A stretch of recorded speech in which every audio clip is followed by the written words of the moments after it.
ay parokya ng Santo Niño. Kaya araw-araw, Pasko. No? Baka kahit na ano pa ang nangyayari, kasal, parol, dapat ang dekorasyon, ano, anibersaryo sa kasal, parol, no? Libing, parol, no? Walang katapusang pagdiriwang ng misteryo ng pagkakatawang tao ni Jesus bilang sanggol at bata. Parang madaling sabihin, maging bata.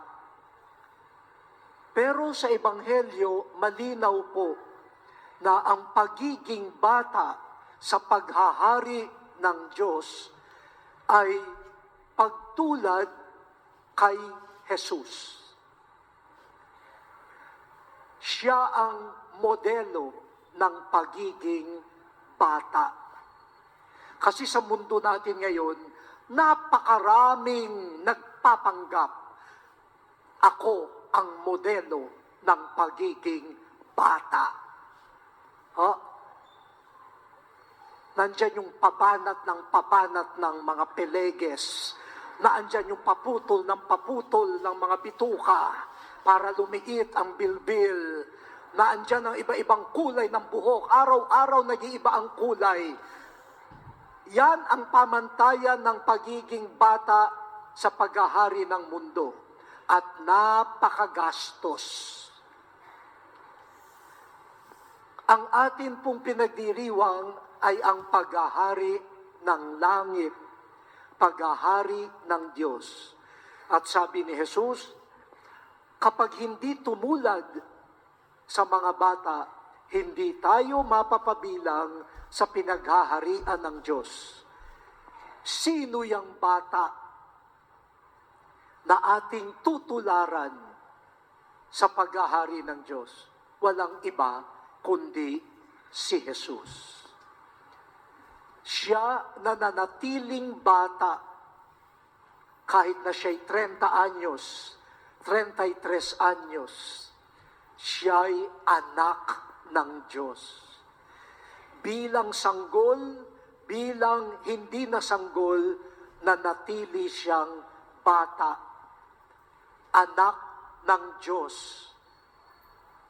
Sa kanya nakikita ang paghahari ng Diyos Ama.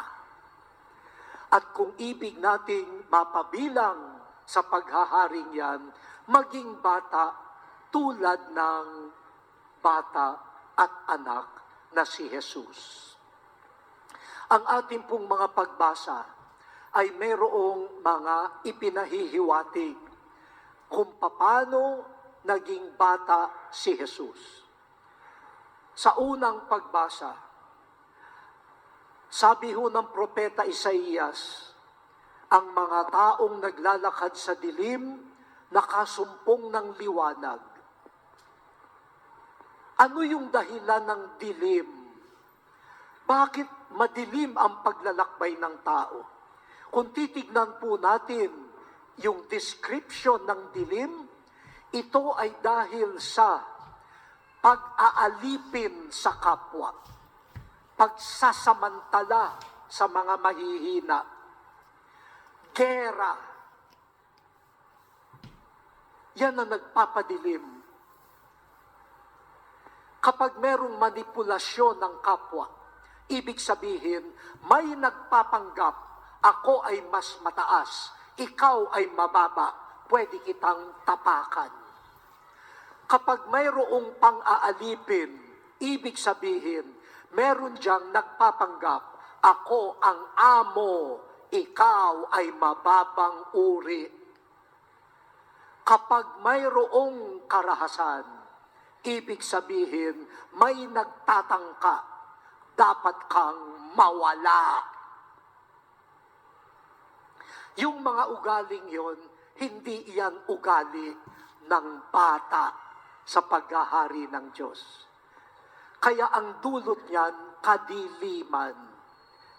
Sabi ng propeta Isaías, may liwanag para sa mga inaalipin, para sa mga nabibigatan dahil sa karahasan at digmaan, sa pagdanak ng dugo, may liwanag. Bakit? Ipapanganak para sa atin ang isang sanggol na lalaki. At alam natin ang pangalan ng sanggol na iyan, Jesus. At makikita natin kay Jesus, puro kabaligtaran, hindi siya ng api ng kapwa. Hindi siya ng alipin ng kapwa. Siya pa nga ang naghugas ng paa ng kapwa. Hindi siya pumatay kahit na siya ang sinakdal. Yan ang bata. Yan ang bata na nagbibigay ng liwanag. O kaya sa piyesta natin ngayon, pag uwi, iwanan na dito ang lahat ng yabang. Huwag nang ilabas. Huwag nang iuwi at dalhin sa kung saan-saan yung maling kaisipan, ako'y mas mataas, ito'y mas mababa. Iwaksi ang lahat ng tendency na pwede ko namang samantalahin ang aking kapwa. Minsan, hindi natin yan namamalayan pero nagagawa natin. Bibigay ako ng halimbawa. Hindi makapaniwala yung ibang tao na ako'y Pilipino. Magagawa ko. No? Talagang nasa ninuno no? Talagang may dugong Chinese. No? Minsan ako'y pumunta sa Rome. Umattend ako ng meeting. Hindi pa ako obispo noon. Pagka-init-init nung araw na yon, summer, bumili ako maghuhulog ako ng sulat. Kaya pumunta ako sa post office ng Vatican. Nagkataon yung araw na yon, ang bilihan ng stamps, parang mga kubol doon sa plaza. Nakapila yung mga tao, nakabilad sa araw. Ang haba ng pila. Yung dulo ng pila, pumila ako. Narinig ko, nag-uusap, Tagalog. Mga Pilipino pala itong mga andito, no? Sabi, ang init-init naman, bakit ba nilabas pa ang bilihan? Sabi nung isa, kaya ko nalaman sabi nila, kung saan sila nakatira. Kung sa Germany ito, mas mabilis. Dito kasi Italy, mabagal sila. Uy, nasa Germany pala. Ayan. Tapos nakita ako nung isabi, ito, yung incheck na yan. Dito pa pumila. Ayan. Nakita ng mahaba. Ayan. Ganyan tayo no? Pag akala natin iba, pag-uusapan. Edi tumahimik ako. Nagpanggap nga akong siopaw, siomay. Hindi nga. No, edi bumili na sila ng stamps. Ang dami nilang postcard. Ako isa lang naman yung sulat ko. Isa lang yung binili kong stamp. No? Nilawayan ko. Tapos, hinulog ko. Sila, ang dami. Laway sila ng laway. Nilapitan ko. Sabi ko, ingat kayo baka matuyo ang laway ninyo. Ay, Pilipino pala! Ayan. Bago sila makapag-apologize, tumakbo na ako. Sabi ko, bahala kayo, mangumpisal kayo. Ay, nako, parang maliit na bagay.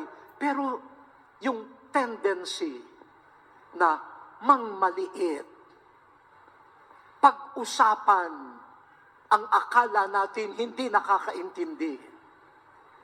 Pag nakakita ng parang death, di naman tayo naririnig niyan. Kapag bulag, di naman tayo nakikita niyan.